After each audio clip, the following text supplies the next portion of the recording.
Hi there, today we're going to do a little bit about setting up a manual front door bell and pull. These are actually both antiques, but the principle with the reproduction stuff is exactly the same. So you've got your four main elements, so your front door pull that goes on the outside, your bell that goes on the inside and makes the noise, your cable that obviously attaches your pull to your bell, and the various pulleys that you use to get the cable there.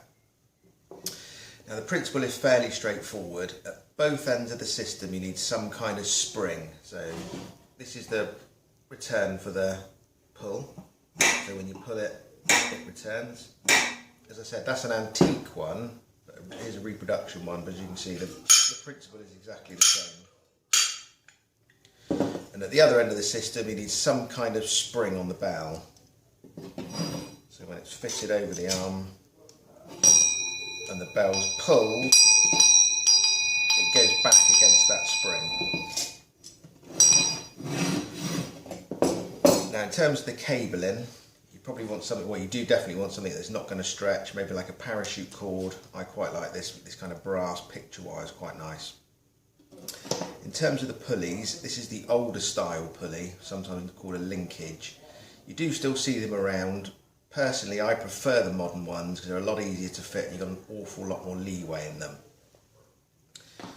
This is a blanking pulley. This is specifically designed to go on the inside of the frame behind the pull. So that'll be your pull on the front door. It's got a small hole in the base for the cable to go through onto the wheel and then make the turn.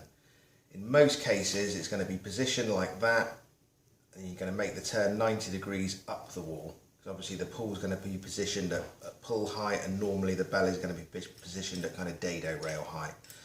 So what we're going to do is we're going to set up a quick simple frame and just show how it all looks in situ.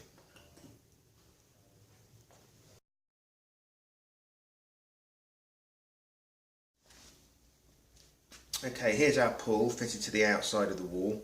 This would be your cavity or perhaps your vestibule frame. So the cable's coming off there, off the back of the pull, through the hole in the blanking pulley, and it's making a 90-degree turn up onto another extension pulley where it's making a 90-degree turn across onto another extension pulley, making another 90-degree turn down towards the bell. It's quite important at this stage that you get all this cable in as absolutely straight as possible, so it's a really good idea just to put a bit of thought into where the bell's going to go to where these pulleys and cables need to be located. Let's have a look at hanging the bell.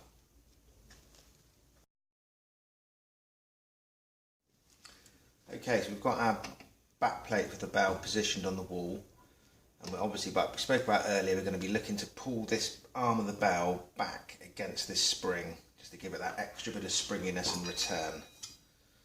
So when we put the bell on, we're looking to get that spring over the arm, so when it's pulled back it's going to give it that extra bit of vibration.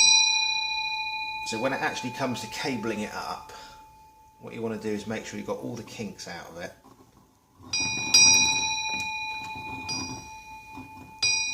It's all nice and straight, it's all running nicely on the wheels. So when you set it,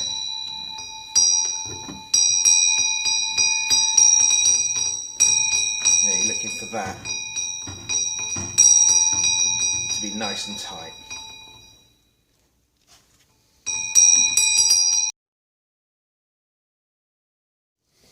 Okay, here we are all set up. We've got the cable nice and tight. It's so tight that when you just flick the cable it makes the bell vibrate.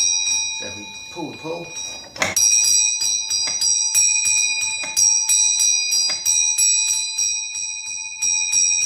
here it carries on ringing after you've pulled the pull,